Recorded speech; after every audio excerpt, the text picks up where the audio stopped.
এগুলো হচ্ছে কাঁকড়া, আর এগুলো হচ্ছে কাঁকড়ার পাগুলা সিদ্ধ করে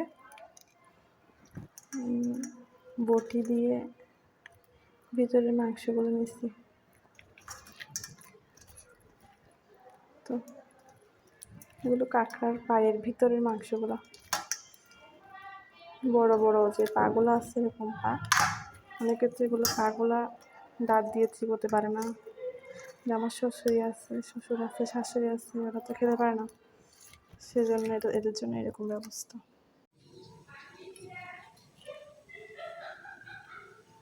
আমার শাশুড়ির হাতে রান্না মাত্রা বসাইছি।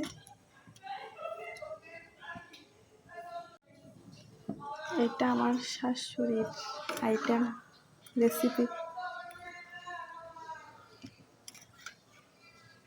দেখা যাক কেমন হয়।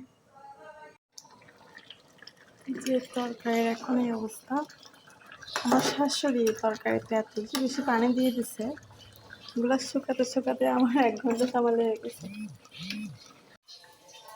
মনে হচ্ছে এগুলো হয়ে গেছে, এখন গ্যাসটা বন্ধ করে দিছি। ভেবেছিলাম যে আমি প্রথম খাবো, কিন্তু আমার মাসির শাশুড়ি আমার আগে এসে খেয়ে নিয়েছে। একটু খেয়ে দেখি।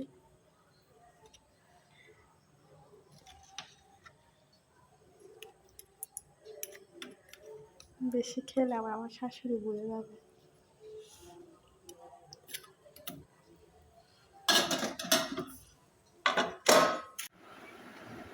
এগুলো কিন্তু অনেক মজা হয়েছে।